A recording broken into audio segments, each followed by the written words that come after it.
Yes, in a week when all the major leagues decided to put their marquee games on the same weekend. It was football orgasm for football lovers. For those who like college football in America, it was also a marquee weekend as well. So many things to talk about, so many things to touch on. I don't even think we have enough time to go through all of them. So I'm not going to waste too much time to go into any diatribe right now. My name is Onyekachi. I'm standing in gap for Debo, who unfortunately swallowed a frog and will not be hosting the show today. I have the full repertoire of analysts with me today. Sheyi, welcome. So good to see you again. Even though Debo is here, he would only be sitting on the other side of the table today and be an analyst. But I won't take too much of the shine. Olawale, I would like to start with you. Say something to the fans.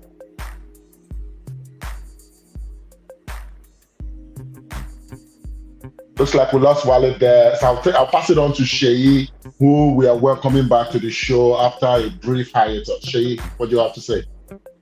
Yeah, thank you, Kachi, for welcoming me back on the show. And hello, sport fans.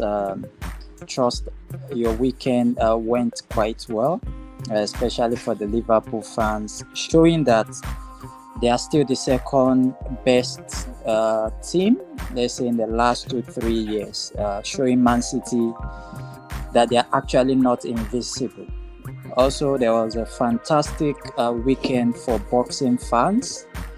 Quite a lot of top-rated bouts over the weekend, including Wilder, Caleb Plant, Devin Haney, and of course, Clarissa Shields becoming undisputed for the third time. Welcome, sport fans. Thank you so much, Sheyi. So many things to touch on boxing. Sheyi has whet your appetite. I'm looking forward to the analysis we'll be hearing from him because I was also enthralled by the results we got. I think we have Olawale back. So Olawale, if we are back, say something to the fans before we get this show. Yeah, hello sporting fans. Hello, sporting fans. Welcome to the show. I'm not happy with the Premier League and the La Liga sandwiching the El Clasico in between multiple Premier League games and the Liverpool City game. Liverpool Man City game. We the viewers, we Liverpool City game. Sorry. The viewers are the losers because we couldn't really watch the games, especially the El Clasico, the way we actually wanted. About the time the Clasico was about to start, that was when the Arsenal game, the United game, the Chelsea game were probably drawing to an end. And you still want to have a bit of high on those games. You want to know how it ended. And by the time you probably settled down to watch the El Clasico, it was about the time when the Clasico got to last 67, 70, something, that was when I think things can be out. I understand probably the data might probably prove that there are more viewers coming from either Asia, but I'm sure the reason why that game was played at probably 3 p.m. West African time probably is because of most people from either South Asia or North Asia. But whichever way, welcome to the show, sporting fans. I hope you are going to have a nice time with us today.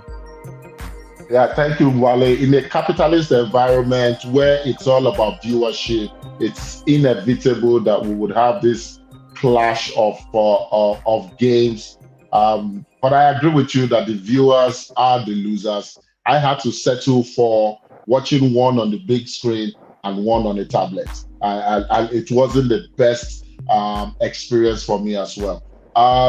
For our listeners, you will not hear Debo say anything.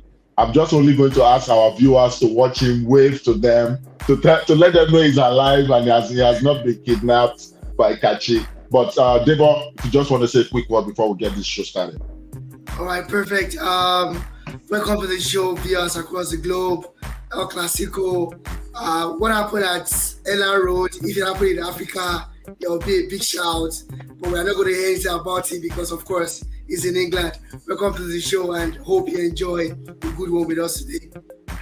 Thank you so much. Yes, that was the longest 90 minutes of football I ever saw in my life, coupled with the power outage and whatever happened. But we will get to that when we get to the football segment.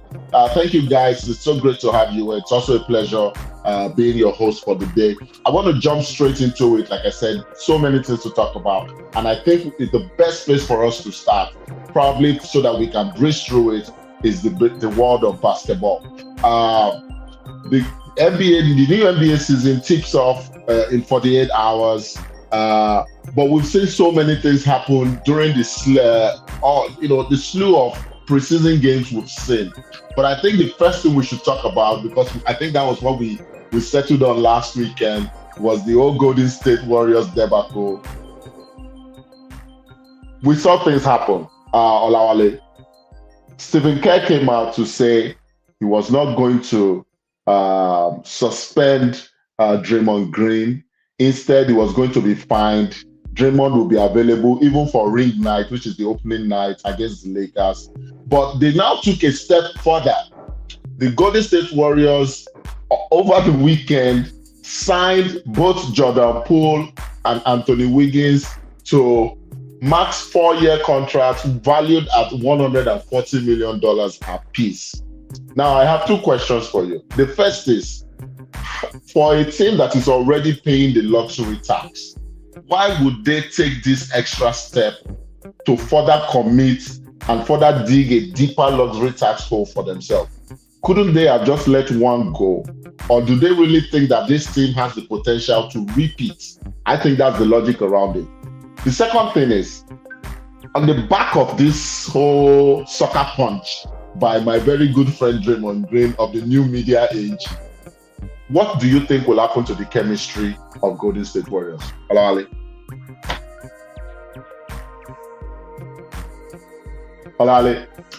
Not sure if Olawale. Yeah. So those two questions are directed at you. Why would the Golden State Warriors further dig a deeper luxury tax hole for themselves by signing Wiggins and Jordan Poole to these max deals? And secondly, did they sign Jordan Poole too early? Do you think there would be an issue with their chemistry, considering what happened between him and Draymond Green?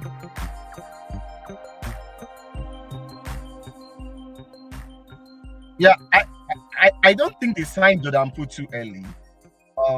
I think prior to this, look at you, can you hear me? Yes, definitely. Yeah. So I think prior to this, I think the Warriors have done their evaluation of who and who is on the line for a contract extension. I think prior to the whole fight, I'm sure the Warriors have already prioritized signing Jordan Poole and Wiggins. And it just only makes sense considering their age and considering the fact that considering their contribution to the championship run last season. Wiggins, especially from the defensive end, Poole being more of the second scorer to Steph Curry. So I think they already made this decision, not today, not yesterday. I think probably immediately the last season ended. I think that was where they've already prioritized how they wanted to. And of course, they have a reasonable chance of probably still having a shot at the, at the title. If you look around the league, yes, of course, you can probably pick one or two, three teams in the East that will give them the run for their money. But we are still ranking the team in the West today as it stands. If they are not number one, they will still be number two. So I think they've given themselves chances of moving something. If eventually it doesn't work out, it's all about moving some. Of course, it might be difficult to move a big contract, but I think they've gained a lot from this call than not probably risking something for Steph Curry. Probably at least if you can still win one championship in 3 years, that's the side. Oh, sorry, I didn't get the second question on Draymond Green. No, my question on Draymond Green is, you touched on it that they did not sign him too early. But my take really was, won't this affect their chemistry?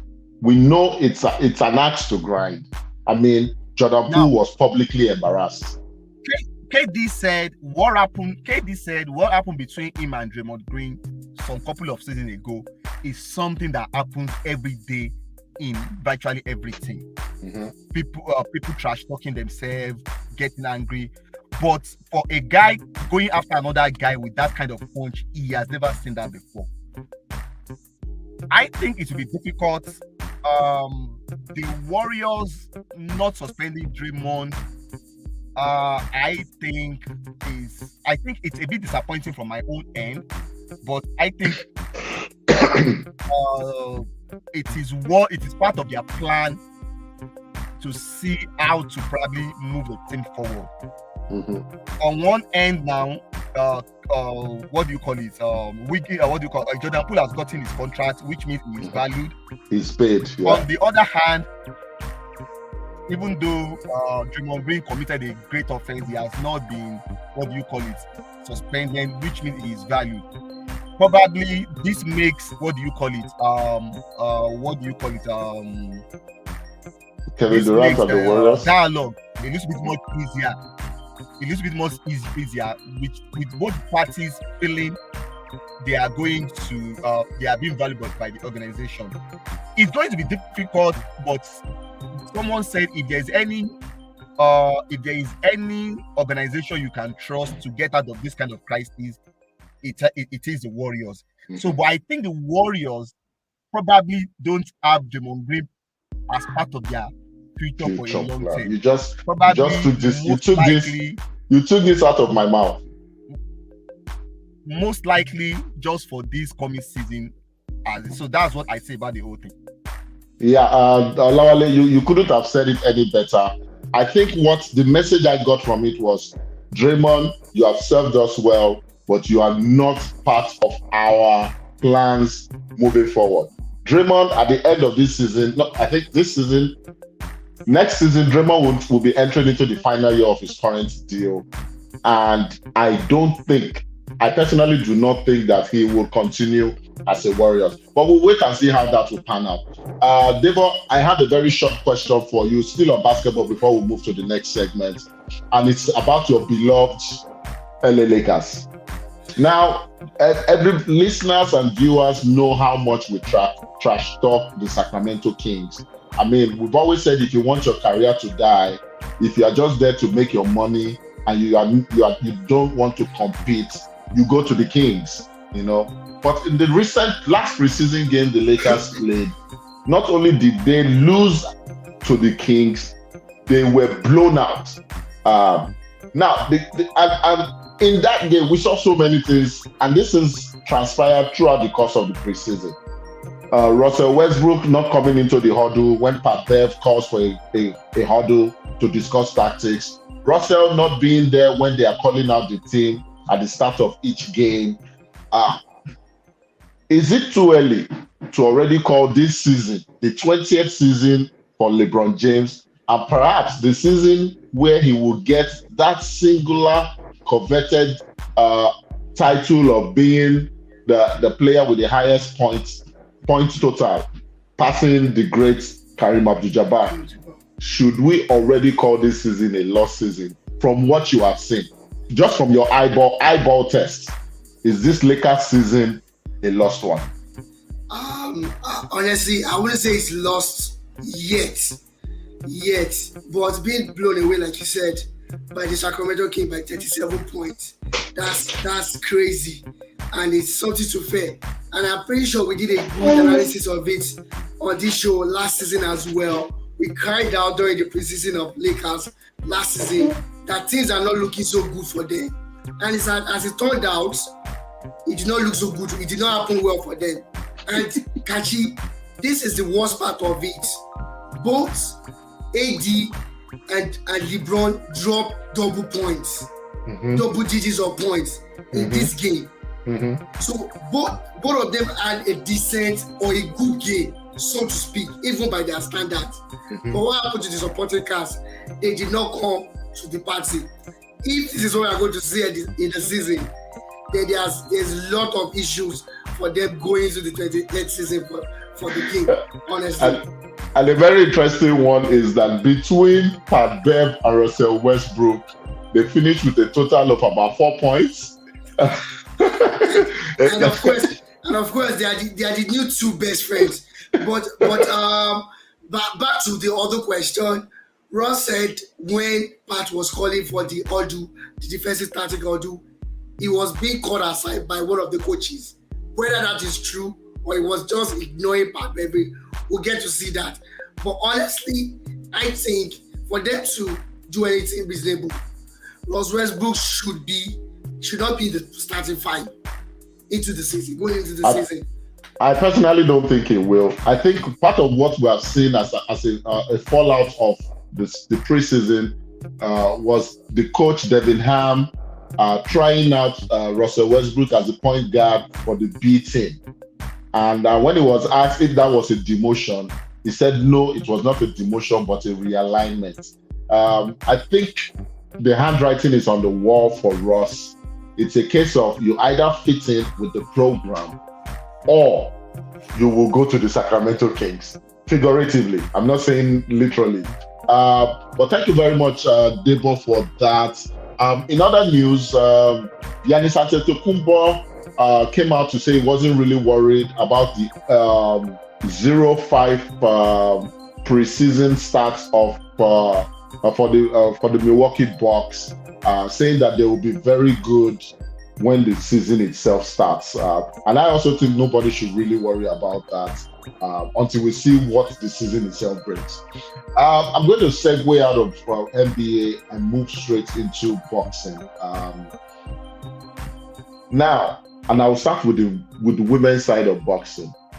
The women's boxing was put under the headlights, and they shone, and it shone brighter than the sun.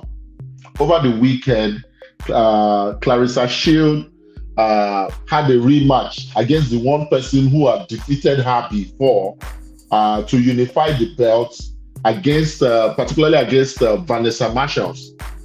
And at the O2 Arena in the United Kingdom, we had 20,000 screaming fans. It was not a snooze fest. Sheyi, I want you to, first of all, analyze this bout, and secondly, to tell me what this implies. What is the implication? We know that women's boxing, at least in my own part, the first time it came to my attention was when Muhammad Ali's daughter, Layla, was competing, and it never took off. But in Clarissa Shields, in Vanessa Marshall, it looks like that sport, or that aspect of that sport, is going to almost be like women's tennis. Fantastic talents coming out, and not maybe one person dominating like Clarissa Shields has dominated. So 2 questions for you. How did you see that fight? And secondly, what does this mean? Do you think they did enough to inspire the younger kids to aspire to become boxers in the future? Yeah, Kachi. I almost said Debo, imagine. Anyway. Not a problem. I'll take it. So thank you very much for the question. I think they did quite enough to inspire. I'll start from that angle, to inspire the next generation.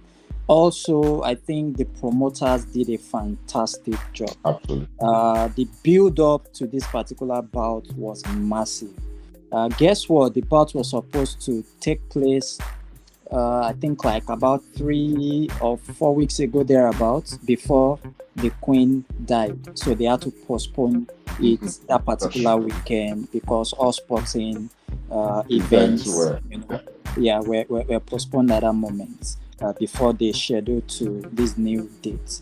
And even as at that time, the build-up was massive. I think the promotion for female boxing is actually coming into the bigger light as it is at the moment. And having up to 20,000, I think more than 20,000 fans in the O2 Arena for a female boxing, this is the height of it. And that is in the UK. Clarissa Shields came in from US. She's an American to fight Savannah Marshall, who happened to, both of them, they've actually had quite a little bit of beef over the years, because I think they met in the amateurs, and Savannah happened to be the better boxer at that time. Point. But on the night, it was only going to be one winner. We can clearly see that shields have actually developed over the years, and she got to business as early as possible. She was winning the fight as early as the 6th round, and it was too late for Savannah Marshall to pick up. And even as much as she was trying to take those later rounds, Clarissa Shields was responding equally to those late rally from Savannah Marshall on the night. At the end of the day, it's good to see two boxers, to see mutual respect especially from the two boxers that actually said a lot about each other before the bouts, to hug, and actually Savannah Marshall calling Clarissa Shields the greatest woman of all time. It was a spectacle for boxing fans. Thank you so much. I'm still staying on boxing. And I'm sorry, Sheyi, I want to give you like a triple dose of question before I go to my other analysts. Still staying on boxing. I think we also saw a fight in Australia. It was also a rematch between Devin Haney and George Kambosos. This fight also was won by Devin Haney unanimously as well. But two things. Can we just say right now, the only way we would take Devin Haney more serious than we are taking him now is that he has to fight Lomachenko? Do we need to have that fight? Or am I reaching too far for Devin Haney to stake his claim by having a fight against Lomachenko? That's one. No, or maybe I think I should let you go with that first, and then I will follow up with the second question. What would you say? Debo, I think the lightweight division is turning into somewhat one of the most interesting division. It's the new heavyweight now for me. I'm telling you, it's actually getting to it, because you actually mentioned Lomachenko, and I think you have forgotten that Gervonta Davis Tank is also in this division. I did. I have forgotten that. Yeah, it's a crazy division, and this guy that had to vacate his belt in the lower division is actually coming up into this particular division. Probably I will recall his name before the end of the show. He vacated his belt like 2 months or last month thereabout? 2 months ago. 2 months ago. Yes, because of being overweight. So his response is that he cannot actually, health-wise, it's not good for him to keep that particular weight. So he needs to step up to the next weight, which is this particular weight. And we have so much fantastic boxers. I think Devin Haney being undisputed right now, he deserves it. He's one of the best in that division. But until he fights Lomachenko and probably Gervonta Davis, I think we can't say he's the best in that particular division. Much respect to him. He has taken on everybody. He's undefeated. But we are talking about other 3 undefeated boxers which have done equally, a fantastic job over the years. Thank you so much. Olale, I think I'll come to you. Let Sheyi gather his thoughts. But also this weekend, we had the return. We saw the return of Denotay Wilder, the one-trick pony, in my opinion, and one-time best friend of Debo.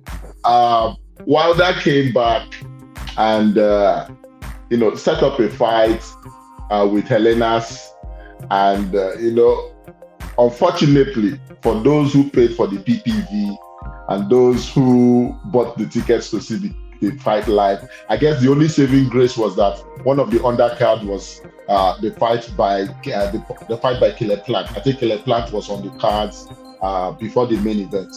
But Wilder returned and finished this bout before the end of the first round. Okay. Now that is not even the question for me, because I personally believe that Wilder just goes around. I personally believe he's getting his retirement savings funds up by just picking fights now against people he would beat and can beat. But now, during our production call, Debo, ever the instigator, came out to say Deontay Wilder is the second best heavyweight fighter behind only Tyson Fury. So that is my question to you. How true do you think that statement is? Considering the people right now, Wilder doesn't even hold any belts, number one. Alexander Usyk is there. The fine boy from Ijebu Ode is still there, even though we don't rate him high. How true is it that Wilder is the second best fighter right now? Vale. Okay, so now let me take it from that Ijebu Ode boy. Let's say how the way we viewed Ijebu Ode boy. Oh, sorry, is it the Shagamu boy? The Shagamu boy. Yeah, it's from Shagam. It's from Shagam, please. Oh. Some few months back, it's probably different from the way we are seeing him now, and some people will probably have to consider him as a great fighter. If we go back to the Wilder, what was the name of Fury trilogy? Yeah, before the first fight, how was Wilder viewed? I think going to the first fight, some people probably a majority probably gave the fight to Wilder. Wilder was just probably badly exposed by the Gypsy King, and he has only lost to the Gypsy King until probably he loses to another person. And for the other guys on what do you call it? In that I don't think you can class, consider right? Anthony Joshua a better fighter than him as of today. Do you? No, I don't. I agree with that. Yes. But I personally believe that Alexander Usyk is a better fighter. That is why I think to answer that question, we need to see both of them fighting. I think that is the only way we can answer the question. Whatever we say now looks very subjective. As it stands, it looks very subjective. Until we see both fighting and probably see what, yes, let's see who can. Because a lot of people still believe Joshua didn't handle the fight with Usyk very well. That it could have done better, especially with the second fight. Mm-hmm. So, is it that Joshua is the one making Usyk looks like the way we are perceiving him, or do we really think he's actually better than Wilder? It was Wilder probably lost to the undisputed champion, of course, and which is the only person that's beaten him. So I think for me, I won't say he is better than Usyk or Usyk is better than him now. Because I don't really have any facts, any data to prove that or any. So I would say we'll probably I will appreciate if we can have a fight between these two, between now and probably middle of next year if it's working. Okay. And I like how, and Debo used to say this, but now I see what it means. I like how you just sit on the fence without committing yourself to anything. I agree that yes, we can only resolve this when they probably meet each other. I think this is my own hierarchy. Fury is sitting untouched. No one comes close. Right now, on the virtue of what he did to Anthony Joshua, I think Alexander Usyk is second. Whether by much, whether by little, I think Deontay Wilder is third. Simply because between all four, I think the weakest link is Anthony Joshua. Now they have the Derek Chisoras and the Ortiz of this world. Those one can be scrapping to enter the gates. But this is how my own top four is. And what makes sports analysis fun is that we get to choose a side. So for Wale not to choose a side in this, I'm giving him a virtual yellow card for that. Debo, I'm going to come to you. I'm going to come to you, Debo. One of the undercards of the Deontay Wilder fight was Caleb Plant and Anthony Dira. The fight was ugly. It was ugly. It was it was ended by an amazing one-punch knockout. I understand that. Caleb Plant establishing himself as a Deontay Wilder in his own weight class right now. But my own is, what next for Caleb Plant? Because it looks like, I guess my question really is, and Sheyi, feel free to chip in. Should Deontay Wilder, should Caleb Plant be an undercard? Because I think he's an amazing boxer. He should be having his own main card. But is it that the boxing world is not taking him serious? What does he need to do to be taken serious? Maybe I'll let Sheyi start, and then Debo, you can chip in. Okay. Before Sheyi talks, please, I have to chip into the Wilder ranking. Yeah, the ranking. For me, the ranking is still definitely going to be Tyson Fury is the best among all of them. Mm-hmm. I would closely follow him. Closely following would be Wilder because of what Wilder can do. And like Tyson will always say, you have an idea until you get hit by the first punch. That's when you know you don't have any idea again. Mm-hmm. And I would not even rank Anthony Joshua as the third best or the fourth best. I'll put Usyk by virtue of beating Joshua on top place, and Andy Ruiz at Come fourth. on, Debo. Honestly, No way. This is why I think so. I don't know. I feel only Sheyi can correct me on this one, and Sheyi, you are free to correct me if I'm wrong. I feel the only reason why Joshua won the second match against Ruiz was because Ruiz was eating too much pizza and not taking it seriously. If he's all fit and chiseled out the way he is right now, and he took the second fight seriously, there's no way in this world Joshua with his level would ever beat Andy Ruiz.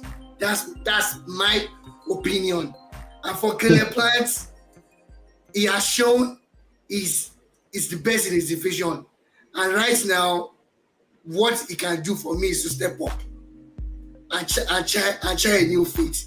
If he now fails, he can always come back. You don't think he should? David Benavidez should be licking his lips and saying, "Ha ha ha!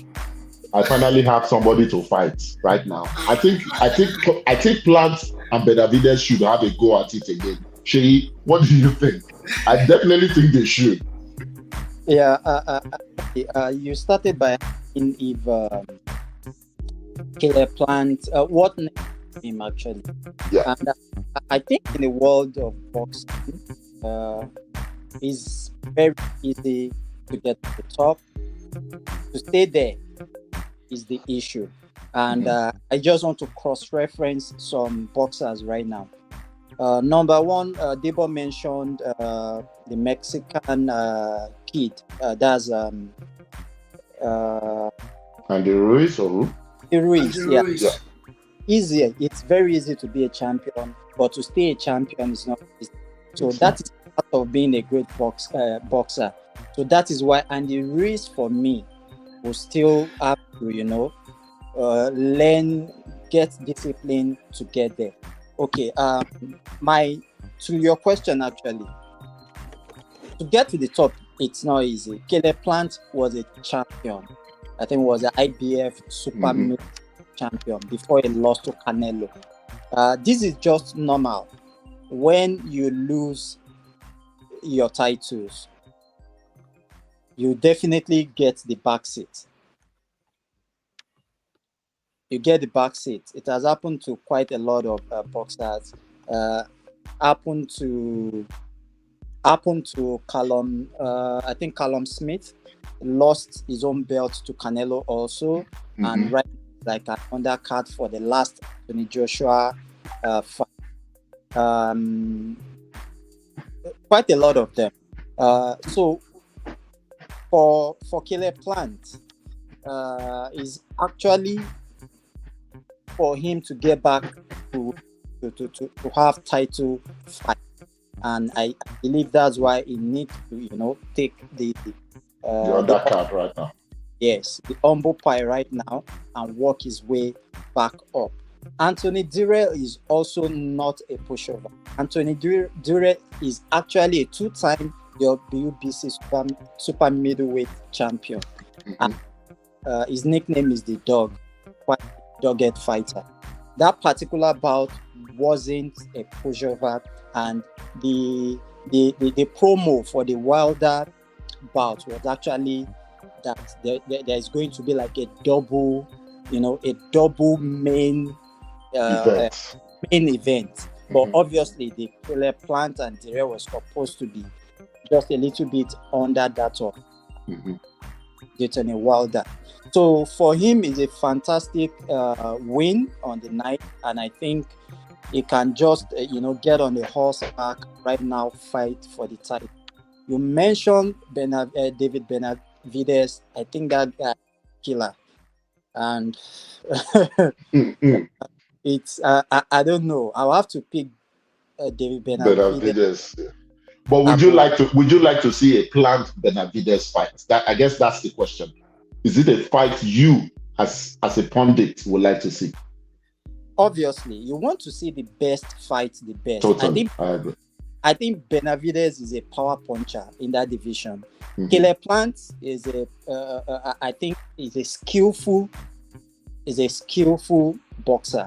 Apart from having that knockout throughout the night, he avoided the ropes. Yeah. He moved quite very well, and his nickname is also Sweet Hands, which means he's very fast. And that is actually his power. Against Benavidez, let's see what happens. Thank you so much. Let's see what happens. We'll take a quick break here, guys. And when we come back, we'll go into all things football. I really don't want to talk about the Champions League, but we'll talk about it when we return.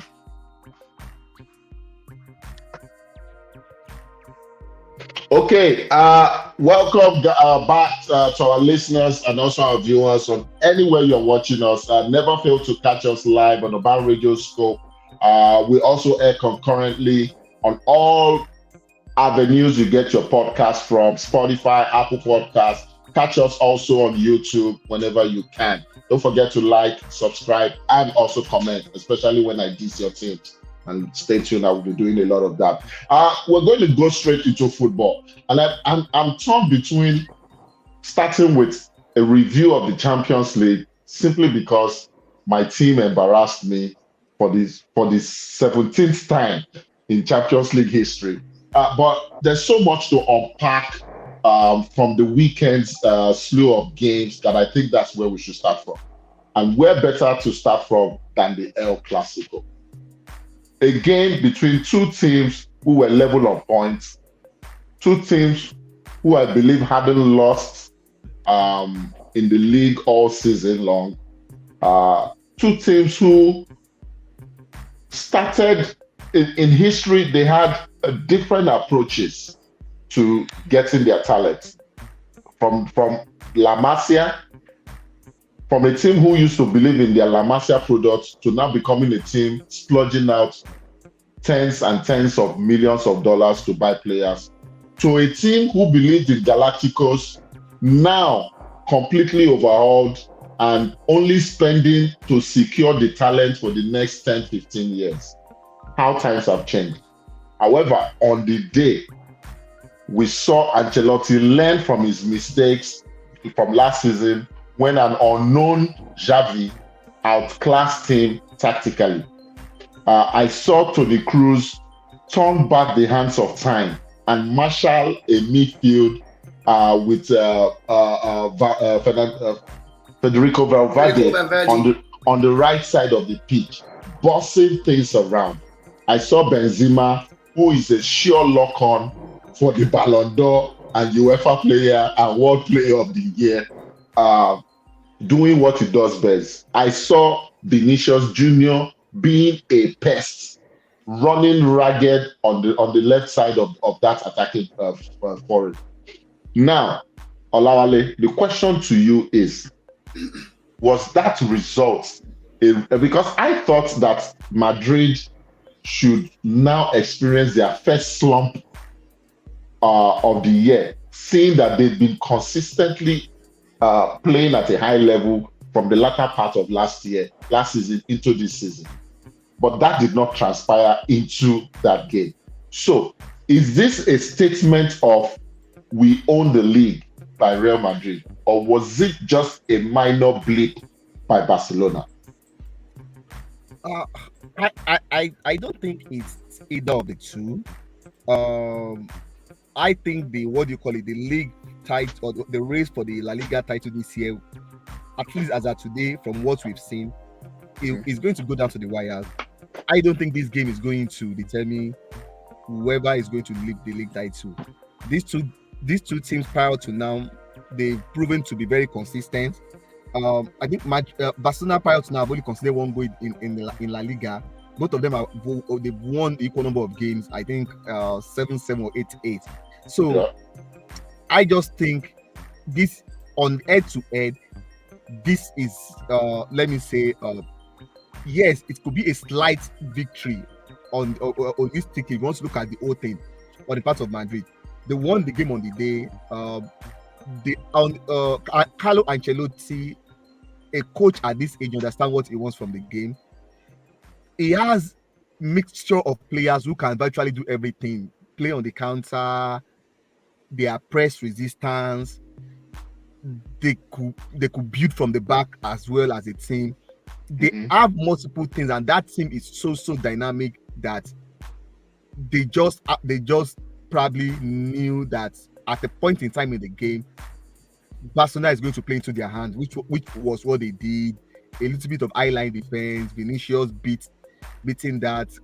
They are going one-on-one with the goalkeeper and eventually getting the first goal. And immediately they got that first goal, I think they were pretty comfortable until the second half, when probably they sat back a little bit and Barcelona got one, and they just went forward again and got the penalty. So in the balance of it, I think it's a deserved victory. It's comfortable, no matter what any Barcelona fans is going to say. I don't think Madrid were really under that pressure. They managed the game very well. But yes, this is the first, let me say, it's a slight edge. But again, how consistent are you? Madrid is going to be. How motivated and consistent are they going to be against the rest of the league? Is what is going to determine whoever is going to win the title. It will not be decided on the result of the El Clasico. And probably you could understand the reason why bringing in the likes of Tchouaméni and this season, one unique thing Ancelotti has been able to do this season, which looks very unique. He has not repeated the same set of lineup in 2 consecutive games. Yeah. He's been mixing those boys up. Today you see Anthony Rudiger pairing either David Alaba or who is the second guy? Elder Militao. Sometimes we see Alaba playing at left back. You see the mixture in the midfield. Sometimes I think the smart thing about this is, number one, this is the ultimate thing as a coach probably wants. You have a large squad, everybody believing that at any point in time they are called upon to play. It's not like they are playing because somebody is injured or this. It's because they are capable of playing. And for the old guys, Kroos and Modric, the danger with this kind of player is if you are consistently playing them from the beginning of the season without their age, there is likelihood that they are going to burn out by December or January. So being able to fresh things up, mixing it up with Camavinga, Tchouaméni, and the other guys there, and I think Valverde and Rodrigo has been kudos to the people behind the scene at Real Madrid. One thing I like about their present squad is, apart from the ability in what those guys can do, I think you could see that attitude. There's something about their attitude. Valverde, Rodrigo, those boys have the attitude that probably resonates with a team like Real Madrid. They believe they can do it. They believe in their ability. They see themselves like we are representing Madrid, and this is what Madrid stands for. You see, that's one thing about when you look for talent. You don't just look for talent alone. You look for players who has that mental capacity, or who probably, because I look at Hazard right from when Hazard was at Chelsea. Hazard is not the kind of player for this kind of thing. If you look at it, Mourinho tried to psych him up at the point in time. Hazard came out to like, I'm not Messi, I'm not Ronaldo. That tells you who he is. Talent not alone, but they look for the guys with that thinking, and which is what Madrid have been able to do in the past few years. That's what they've been able to do better. And I think that was probably one of the reasons why they won the Champions League last season. That's that mental edge, like we can do it, we are Madrid, because they don't have any business probably beating any of those three teams they defeated along the way getting to the final. So for me, I think that will help them. Valverde looks like a strong character on the pitch and off the pitch, and I think all this will help them to keep the team motivated, because the most difficult thing to do in sports is to repeat success. And that is why a lot of people credit Alex Ferguson a lot. It's not because Ferguson is not being celebrated because of his tactical genius or something. No. Is that his ability to keep his boys motivated every year. You won the title this year, let us go for it. It's going to have a reason for you to like, this is the reason why you have to win it. The reason for you to win it in year one is different from the reason you have for you to win in year 2 or year 3. And that is what I'm seeing in this present Madrid squad. And that is what I think Barcelona still have a little bit of long way to go. They are not ready yet. They were badly exposed in the Champions League too. But again, they have a decent team right now. But for now, it is advantage Madrid. But I still think the games against the lower teams will determine who wins the league. Advantage Madrid, and I totally agree with you. You touched on a lot of points that that have made me think about the questions I want to ask. So during the course of the season, and Shay, this is coming to you. During the course of the season, I personally was afraid for Madrid when they lost Benzema to injury about 2 to 3 weeks. But what I've seen was a Rodrigo coming in and chipping in a goal or an assist every 90 minutes. Every 90 minutes. That is a staggering statistic for such a young boy. For a 21-year-old boy. For such a young boy. And it looks like Madrid right now, and in fact, before I go to my question, I want to say big kudos to you for mentioning it when you were analyzing boxing, that the biggest thing is to stay a champion. And Olawale also pointed to it, that you can get there first, but to stay motivated to become a champion. I was expecting to see immature 18-year-old, 19-year-old Camavinga, immature Rodrigo, immature Vini Jr. Let the success of a double from last season get to their head. But what I saw during the game was it looked like the Madrid players wanted it more. Rodrigo scoring, kissing the badge, Vini imploring the crowd to come into the game. They played with maturity. They also played with emotion. I saw something that I want to ask. Are the rest of the team or the league afraid of Madrid? I say so because there was a time Benzema had a clash with Freddie de Jong.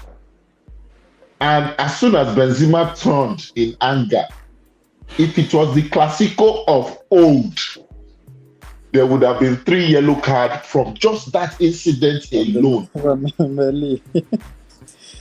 But Freddie de Jong literally was almost telling Benzema that, I know they find your trouble, or make we play ball now, make we play ball. That was the vibe I got. If the second best team in the league is lying down right now, figuratively, do you think we should just crown Madrid the de facto champion before May next year? No. I think it's definitely too early. We need to also remember that this is a different season, season like no other, because we're having a summer World Cup thereabouts. Not summer this time. Winter World Cup. Sorry. Thank you for that. So there is a lot of possibility that some teams that will be leading different leagues might just take a little bit of, they might be slow to pick up after the World Cup, because there's possibility of burnout from those players that are going to go to the World Cup. That is one. The second is there are potential injuries that key players might pick from the World Cup, that could affect the remaining half of the season. So I think it's very, very early to say anything about champions for any league right now, including Arsenal, just to mention. So I had to keep that. And I appreciate you doing that. Thank God it did not come from me. So what I'm trying to say in short is it's quite early. It's quite early for us to say. But I think what I've seen so far in the Real Madrid team, just kind of re-echo what Olawale was trying to say. There's a perfect synergy within the Real Madrid team at the moment. We've seen them lose one or two players, including Casemiro that left that team. Casemiro seemed to be the engine behind Modric and Toni Kroos over the years. He left, and we can still see what the way they play in the midfield. A little bit different, actually, but they are getting the same results somehow. Olawale talked about Rodrigo picking up, I think it was you, picking up goals and assists, even though Benzema wasn't there. You see, whenever Modric doesn't play, you see a Valverde play quite fantastic. So I think that is what we have learned to see in the Real Madrid team this season. Camavinga and Tchouaméni seems to have covered up for Casemiro's exit. So I think that is what Ancelotti has done. He has evolved that team from what they were last season to the new Real Madrid. But like I said, it is too early to say crown Real Madrid. Anything can happen within the Winter World Cup. And don't let us forget that this same Barcelona is also flying high. They bought almost half a team, and these guys are playing this well. What about after they play maybe like 8 months together? So you can't really push them away. But one thing I'm sure of is going to be a 2-horse race. A 2-horse race. Debo, just a quick question for you. I'm really trying to make sure I don't get you to hurt your throat. I know how bad that can be. I was right in your shoes last week. Should Rodrigo be on the plane to the World Cup? Honestly, for selfish reasons, 100%. And given what we saw over the weekend, Everton versus Spurs, Richarlison getting off injured and crying, he probably will not be on the plane again because of the injury. And Richarlison is like the second or third day on the team sheet for Brazil. So if Richarlison is not going, and hopefully Gabriel Jesus is not going as well, Rodrigo definitely should be going. Even if Gabriel Jesus is going, I believe Rodrigo should be on the plane 100%. Okay, thank you. I don't want to really talk so much about the game again. So I'll just quickly gloss over the rest of the news in the Spanish La Liga. Over the weekend, Celta Vigo lost 1-2 to Real Sociedad. Espanyol also got a 1-0 victory over Real Valladolid. Betis also won 3-1 against Almeria.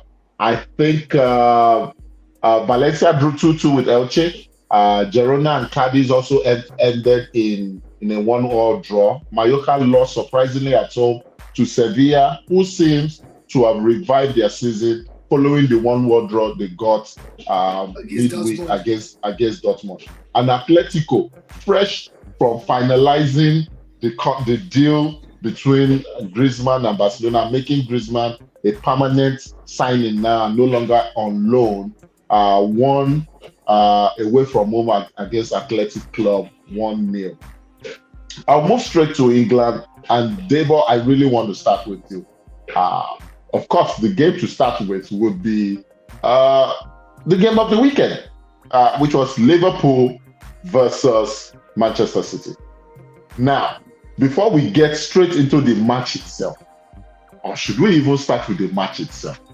Too much drama always happening between Liverpool and City.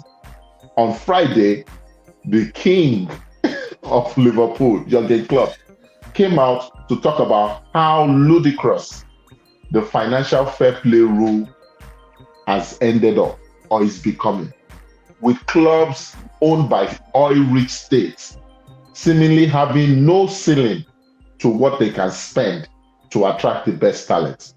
And he said something particularly. He said when a club is already the best club in a league and they get the best striker available in the world as their addition, that how do you expect the other clubs to compete? And he threw Man City, he threw Newcastle, because Eddie Howe said, we have no ceiling. We just need to be able to attract the players we want. But if they want to come, the money to pay them is there. Now,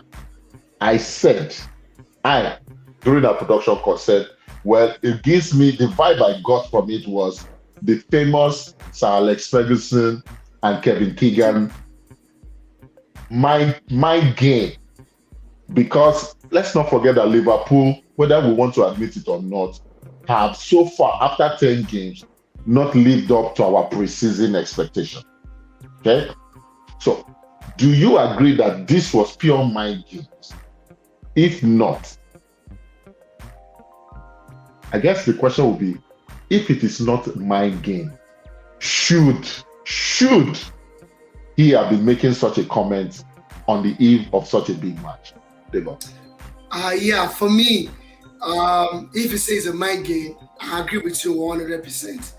But each time you are playing against a team like Newcastle, PSG, City, these kind of questions will always spring up, especially if it's an high-profile game. Liverpool are supposed to be the second best team in England, right? But they can't compete with anybody. They can't compete with City, basically. And this is coming off the heels of the contract of Erling Haaland that we saw last week. Mm-hmm. The boy earns a whooping £900,000 every week. Probably only Messi and Kylian Mbappe earns more than the kid in the world. That just goes to show you, Arsenal, like I referred to in our pre-production call, Arsenal victimized Ozil because of the money he was earning. They did the same thing to Aubameyang because he was earning just £250,000. Now imagine a team that pays Alan 900,000, pays KDB like 400 and something thousand pounds every week. Ruben Diaz, John Stone, Bernardo Silva, Villa Mahrez, Grealish definitely will be on big contract as well. You understand what I'm saying? So it does not give you a level playing field. I understand the fact that Klopp is saying this because his season is bad. He wants to get into the head of the players, but at the same time, these are facts. We can't shy away from it. And someone needs to talk about it. And for me, it's quite dear to my heart because my team is a victim of this financial play rule. Before the money came into the Premier League, there was Arsenal buying a 10 million pound player coming to be the highest goal scorer in their history, or United buying a relatively unknown player, getting Laurent Blanc on free transfer, and the rest. There was still a little bit of level playing ground then. But immediately the money came, Chelsea blew up, City came, now we have Newcastle. You know what I'm saying? So sometimes you see it, but someone needs to talk about it. Because if nobody does, it's going to become chaos in the long run, and there's nothing you can do about it again. Thank you so much. Someone definitely needs to talk about it. Sometimes I play devil's advocate, but I do agree. I'm not saying there should be no money in it, but similar to what we see in NFL, what we see in NBA, there has to be a cap. I think the La Liga has something similar where a club's net earning must surpass their net spend, their salary spent in a year. Otherwise, you cannot sign certain players. I think such checks need to be brought in. But let's move to the game proper. This was a game that Liverpool needed to make a statement in. We know Van Dijk, and somebody said since he doubled for Valverde's assist in the Champions League, Van Dijk lost his aura, and he needed a bounce back game. Everybody had given Trent Alexander-Arnold a lot of grief. It looked like Klopp also knew that he could not start Arnold in that game because he needed defensive solidity. I think Henderson played as a makeshift right back in that game, if I remember clearly. But Wale, my question to you is, does this game, complete with all the drama, the red card to Klopp, the disallowed goal, which I will say that would be your question on the disallowed goal. But to Devo, to Wale, does this game signify the return now of Liverpool? Am I going next? Yes. Is this as Liverpool resurrected from their slump? I think it's difficult to judge. At times, there's something that comes with a big game. I think I was on Friday. I was in the office. I was just thinking about the game. Like, despite Liverpool's bad form, something does still just tell me that if there's any team that is probably capable of slowing down Man City or beating them, I'll probably still look at Liverpool, look at Spurs, probably the way because of the way they normally set up. So, but something you could notice in today's game is a bit of youthfulness in the midfield, probably because of energy. You saw Elliott, you saw Carvalho. I think these guys were allowed to play. Were drafted in at least to add a bit of energy, which has probably been missing in that Liverpool team for a while. And so I think we'll probably need to see them against West Ham on Tuesday, and probably over the weekend to really know. I think one good thing that Jurgen Klopp has done is the way he's managing the crisis. Not playing Trent Alexander-Arnold, despite the fact that he was very fit, he needs to probably put him off the spotlight for a while. The way the team started the season affected him, and the constant criticism I think is probably already getting to the boy, and that was why he had a shambolic performance in the past two games. So he needs to give him a break. This probably will give the whole team a bit of confidence. It wasn't really that too pretty on both. I think both sides could have probably said, wow, we would probably have the chance to win. I just think City were a little bit too arrogant, and that was what cost them the game, because the line they were keeping, that eye line was just very, very too much. They got a warning the first time, and the second time, I don't think. And again, if we are going that high, I don't think Cancelo had to be the last man, because last line. What the same thing we criticize Arnold for, because I've been trying to tell people that the mistake that led to the goal was a schoolboy mistake from Cancelo. He tried to win the ball one time from Salah, not considering the fact that there's a high possibility that he could miss the ball, and he's the last man. Another player could have probably allowed Salah to control the ball. Then, because for me, I don't think Salah is the kind of player I want to fear on a one-on-one that much. He's not like that skillful and pacey player. He's not a Neymar. He's not a Ronaldinho. So you could either stay back, trying to allow your other defenders back into play, at least to cover up before you commit yourself. So the way he defended that ball was very childish. You could actually see the reaction on his face, and the way he probably finished the game too. It was a bit disturbed. Kudos to Liverpool, they won. But to stick with your question, whether this we can't really say. Let's watch them against West Ham, and let's see them against. I don't think they're playing over the weekend, because what happened even in the midweek against Rangers? I think 3 of those goals came within like 6 minutes. It was 1-1 for a longer period of time. So we can never say for now. But again, I think it took some decision which I agree with. But one thing I just want to tell Liverpool, I don't think Nunes and Salah on the same pitch will ever work. No. I don't like the brain of both of them. Nunes doesn't probably, his judgment is bad. Very terrible. I don't think I can add that one with Salah, because I have a reservation about Salah. Salah's selfishness. It's not even selfish, it's footballing brain in total. I have a reservation about it. It's just that sometimes when people brings out the stats, you look stupid if you want to argue against the stats. I know I said it once on this show. If I'm playing street football, I will pick Firmino. And I didn't write a lot this season. So, but I don't want. But I just think those two on the same pitch is going to be a disaster. Their decision making is so poor, and so they'll probably have to be rotating them. I don't know. So, but good one for them. But let's see how if they can replicate the same performance against West Ham and what they have over the weekend.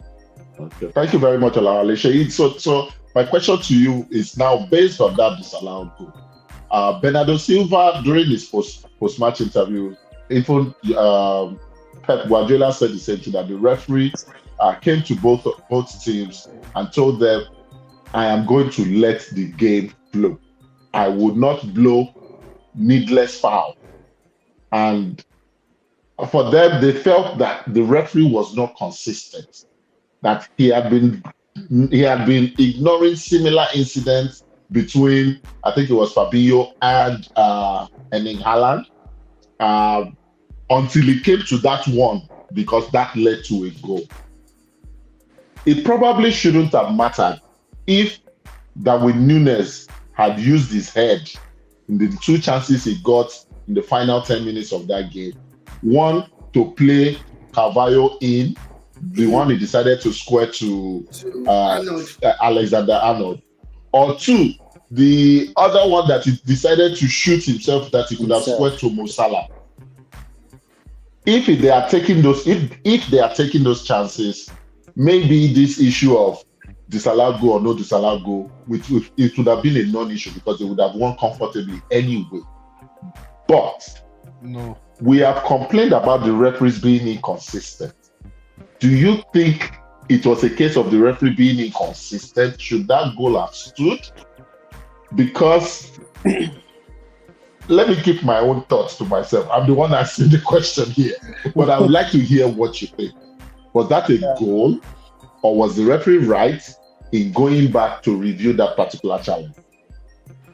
It's actually tough to respond to that, but I'll pick it this way. Your first statement about the ref telling both teams that's going to let the game flow, and there won't be needless calling for those very slight tackles and fouls, exactly, tackles or pulling and the likes.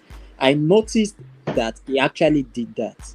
So on that note, if he's picking that particular foul to disallow the goal, that is a bit of inconsistency, because I saw quite a lot of fouls on Salah that he did not call up. That is part of the issue about the red card for Jurgen Klopp. But that's not your question. And I totally think for that goal, it's a little bit inconsistency from the ref. That's one. Another thing is, I think the ball was also more than about 15 seconds thereabouts after the incident. After the incident, almost 3 different players had already touched the ball again before the goal. And I actually feel for Man City for that particular goal. Yeah, but the proximate cause. There was no proximate cause to it. It was remote exactly, already. It has become an yes, isolated issue. As exactly, against, wasn't like the one against Man U versus Arsenal that Odegaard won the ball off Eriksen, Eriksen pass, and sent pass, the pass pass the ball immediately. to Saka, pass the ball to Martinelli. That was a direct, yeah, 100%. Exactly. But we've always been seeing inconsistency in the English EPL refs. So at times when these things happen, you just want to put it in the bag of, the issuer. Do, do, do Yeah. you know what? Do you know what David Moyes said after that game against Southampton? He said the guy in the VRA that started with VRA needs a spectacle saver. Goodness. Well, coaches have been known to say things when they are emotional, because that was a game against Southampton that West Ham should have won, which we'll probably not analyze that game, but we'll get to it shortly. I felt the single biggest winner on the night was Arsenal, who right now, by virtue of their win against Leeds United, now have a 4-point lead after 10 games. And that will bring me to the game between between Arsenal and Leeds, Debo. I was surprised that you were saying, the referee was inconsistent in the Liverpool City game, because the result favored your team. Now, bizarrely, something interesting happened in the first half of the Liverpool, the Arsenal Leeds game at Elland Road. There was a power cut, let's put it that way.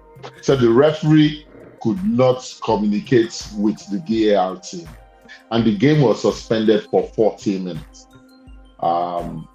When that game finally came, Saka scored an outrageously brilliant goal. When I saw the ball, I thought Saka had to find a way to square it. It shot that ball with his right foot, I believe, with his weaker foot to the roof of the net. Brilliant goal. But beyond that, Leeds had a penalty. I think Brompton missed it. And then the referee gave 6 minutes of added on time. But they ended up playing 12 minutes of added on time, I believe. I think the game was stopped in the 102nd minute. 102nd minute of the game was when the referee blew his whistle. In all this, it looks like we're beginning to see it looks like this Arsenal team is for real. There's a good spine to them.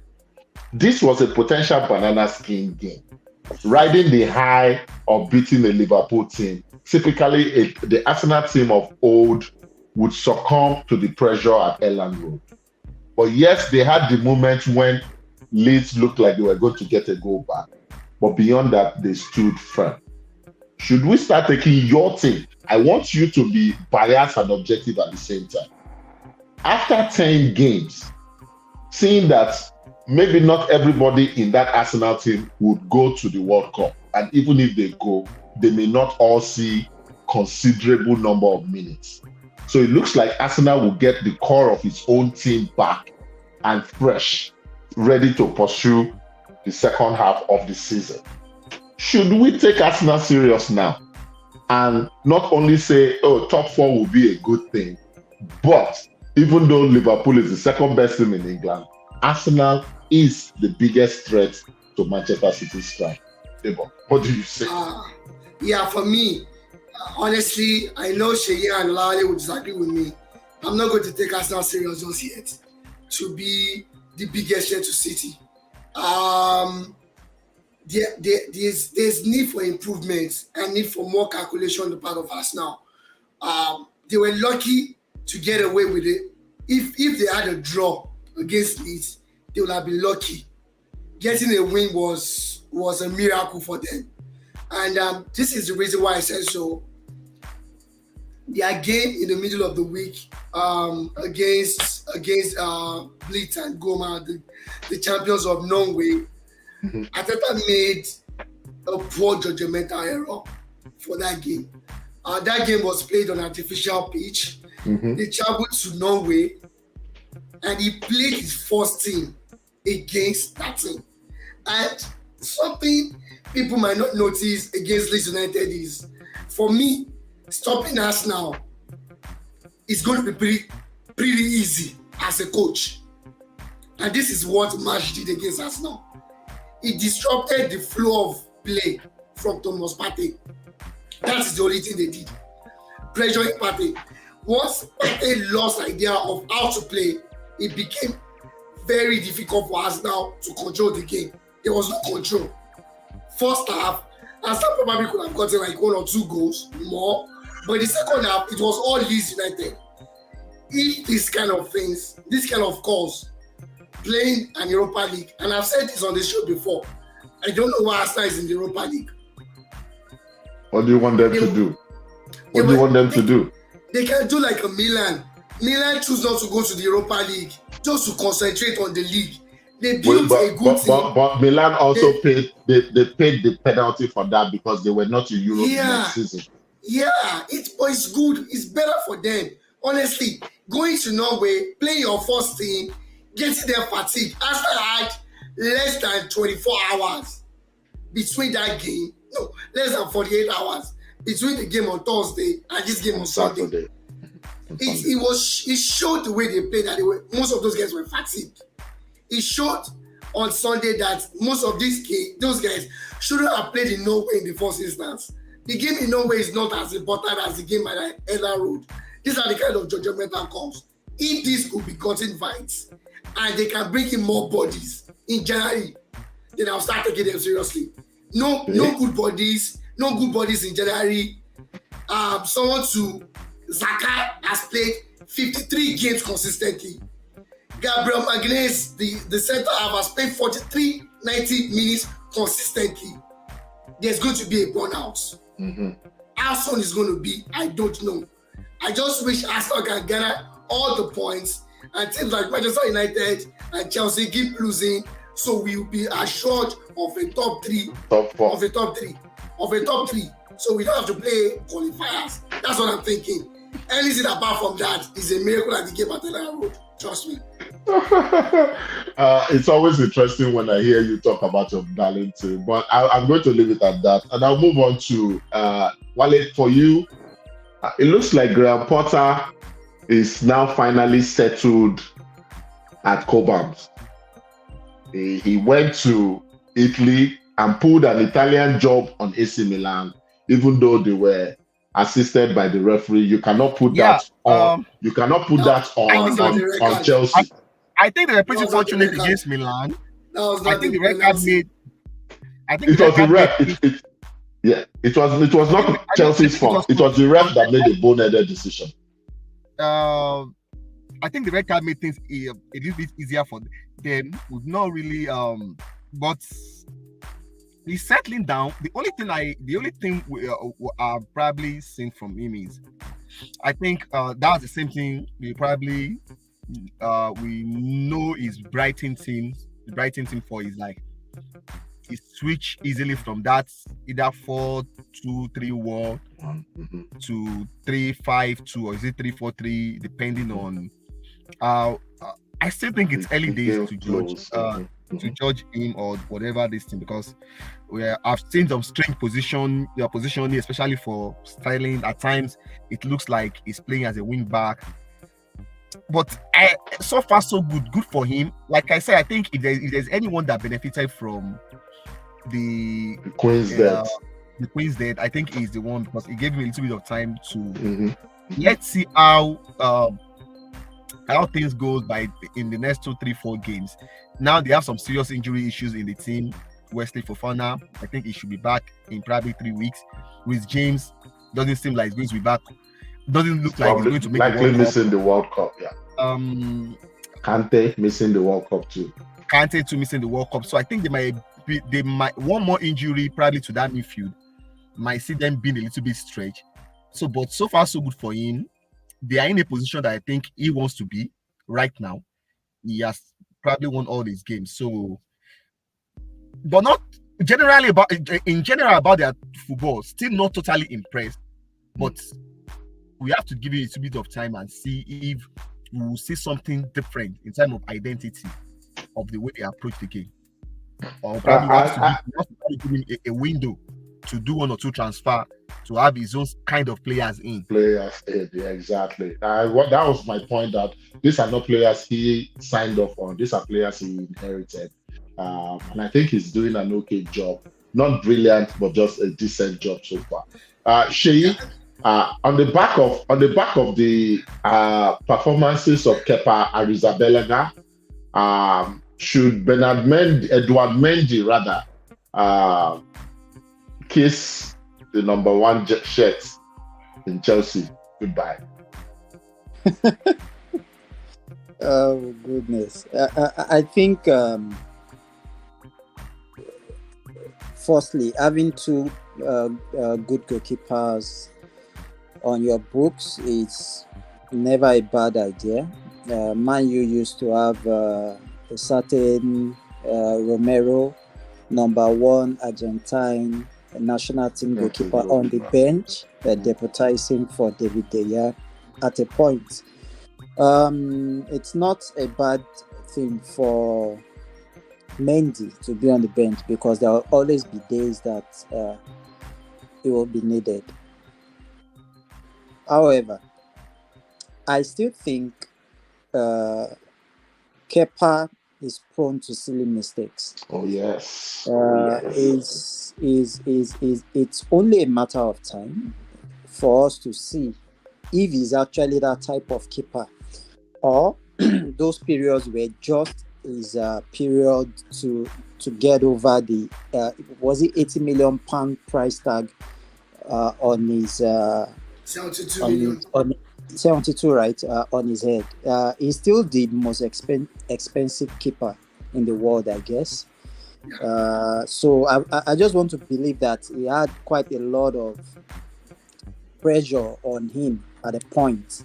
That's why he was making such mistakes. So if he has definitely, crossed that particular barrier, then I think it might be a long time for Mendy to hold back the number 1 jersey. But if Kepa is still Kepa, it's only a matter of time you start seeing those mistakes. Before you ravels. Exactly, those mistakes. But she I wanted to add, Mendy is no better. He's not good with his feet. He's always passing. Exactly. He's not better. Kepa is better with his feet. Kepa is actually better playing the ball out with his feet than Mendy is. Yeah, Kepa is better, but I think Kepa also makes silly mistakes. And goalkeepers that super goalkeepers are more prone to mistakes if they are not that good. The Edersons, the Alissons, they are perfect doing that. Even though they are one of the best in the world as sweeper keepers, they still make 1 or 2 mistakes. It's just that it might come in a game that they've already scored maybe 4 goals or 3 goals. So that's the difference. So Kepa, I think we should just keep our fingers crossed on Kepa. That would be my verdict. Thank you so much, Sheyi. A summary of the major score line from the weekend games in the English Premier League. We already mentioned that Chelsea won 2-0 against Aston Villa. Arsenal also won away at Elland Road 1-0 against Leeds United. Manchester United, after struggling to score against Uzoho, also failed to find the net against Newcastle. In that very controversial drama between Cristiano Ronaldo being subbed out or whatever, I don't care. They drew 0-0 at home against Newcastle. Southampton also drew 1-1 against West Ham United. Leicester played a 0-0 draw, I believe. Trying to see, Leicester played a 0-0 draw against Crystal Palace. Fulham also drew 2-2 against Bournemouth. Wolves returned to winning ways, beating the bottom feeders, Nottingham Forest 1-0. And Tottenham, even though they lost Richarlison, won 2-0 against Everton, piling the pressure on our very good friend Frank Lampard. To the Serie A, the major result of the weekend was Torino losing 1-0 in the Turin derby to Juventus. Atalanta continued their winning ways. Our own Adeyemi scoring the winning goal against Sassuolo. AC Milan won away from home against Hellas Verona. Inter won 2-0, building up on the fine form against Barcelona during the midweek. Against Salernitana, Lazio drew 0-0 against Udinese. Udinese dropping points and moving to fourth or fifth position on the table. Spezia 2-2, and Victor Osimhen also returned to winning ways for Napoli as they won 3-2 against Bologna. In Germany, Bayern Munich won 5-0 against Freiburg. They finally returned to winning ways again. Dortmund looks like Sevilla as Kobawan, or is it Korawan, whichever way you want to put at it. Pardon my Yoruba. Losing away from home to Union Berlin 2-0. FC Cologne won against Augsburg as well. And to the Ligue 1, I don't know how important they believe their league is, that they can put a PSG versus Marseille after the Classico. I would have thought that they should play this game early so that these players can watch better games. Instead, they put their own match after the Classico, after Liverpool, Manchester City. It was underwhelming. PSG winning 1-0. Monaco drawing 1-1 as well. And I think this is where I want to end. This is what I'm not going to talk about. Anybody who wants to hear about the Champions League and how AC Milan lost, it is not going to be on this show. Go and read it elsewhere. We're not talking about the Champions League this weekend. I want to end with this question.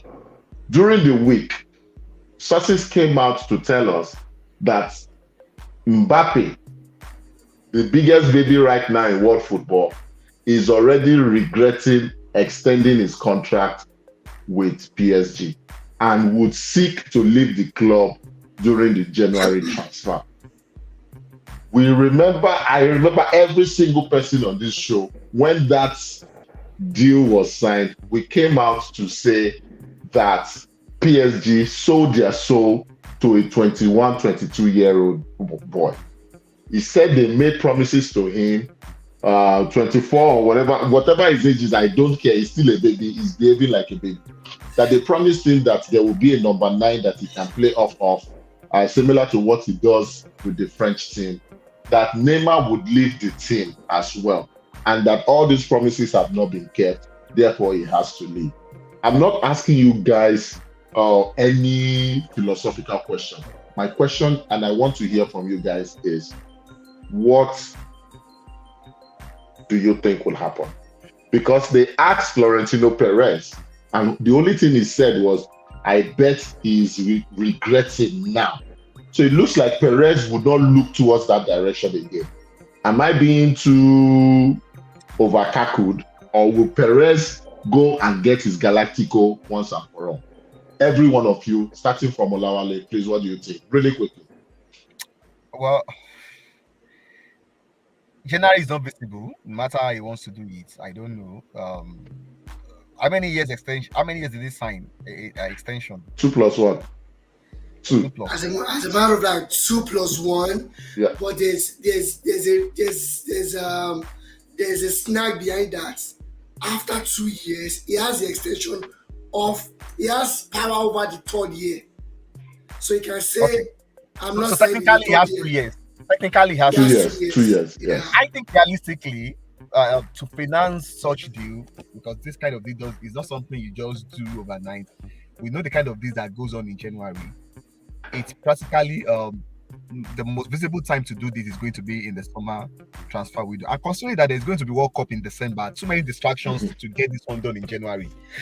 So I don't see it happening in January. If he wants to leave, I think the earliest this could be a reality, because there it will be 1 year off the contract, and so it's just probably giving PSG more probably avenue to make money off him.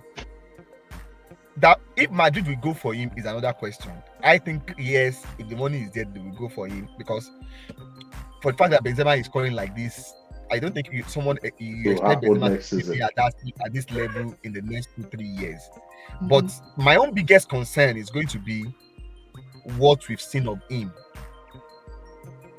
in PSG in terms of attitude, the other side of him, the demands. He's not going into that Madrid team probably to even see that his wish coming true, unless unless he's dropping all the in France, saying that okay, all this childish thing I'm doing, I'm just doing it because PSG is there. They are there for the taking. First of all, one, if he's going to Madrid, I think the only role I'm seeing him playing is to play as a centre forward. He can't play on the left. Vini has won the Champions League playing on the left. Nobody's taking that left side away from me. And they have the likes of the Valverde and the Rodrigo on the right. So the centre forward role that he doesn't seem to like will still be the position I think what you play in Madrid. To play in Madrid. Vini, I'm saying it once again, Vini is not leaving that left side for a Kylian Mbappe. So unless probably all this drama that he's doing in this thing, that vexing if they don't pass to him, that is doing this, I hope he's dropping those attitudes. If not, he's in for a shocker and disappointment. Jay, what is your take on this? Yeah, I agree with Olawale. Firstly, I think January is a no-no. And he just signed not up to 6 months ago, and he wants to leave in January. I don't see him forcing forcing himself to leave the club. In the first place, we need to also understand that the huge wage bill at the moment, it's not every club that can pay that kind of money. So you can only count maybe like 3 clubs that can actually enter into that race and say they want to pay. Obviously, right now, Barcelona can be there. Real Madrid seem to be okay at the moment. Man City, they have Haaland. And Newcastle. And I don't think he wants to play Europa. Because I believe Newcastle is not going to play the Champions League. I'm not too sure if Man U is going to play the Champions League. So right now, and Liverpool does not spend that kind of money. Klopp just told us over the last week. So if you ask me, I think he's just kidding. Okay. That would be my answer. Debo, what do you say for us to wrap this up? For me, I like us to do the root cause analysis of it. The boy is, I don't want to use bad word on radio, but the boy is being childish. It's just sports. It's a sport bat. It was promised that they would terminate the contract of Messi and Neymar, and that would have cost PSG a whoopee 600 million euros to do that. Anybody in their right senses would have taken that on, like, we will have taken it with a picture so that this is not possible. How many people can afford Neymar in the world? How many people can afford the transfer fee and the wages of Neymar in the world? Even if he wants to leave, the earliest, I don't agree with Olawale, the earliest that Mbappe can leave PSG will be 2024, after his contract is done. Expires. Yeah, nobody can afford the kid because PSG would want at least 250 million to 300 million. How many people can pay that kind of money? Liverpool definitely cannot pay it. Like Sheyi said, City probably would not be interested because of Haaland, of course, and Newcastle will not want to go to Newcastle. The only viable option that he has is Manchester United. Does he want to play at Manchester United? That's the only club rich enough to afford his wages and the transfer fee. So coming out, and I keep saying it, these players need to educate themselves. This thing does not happen.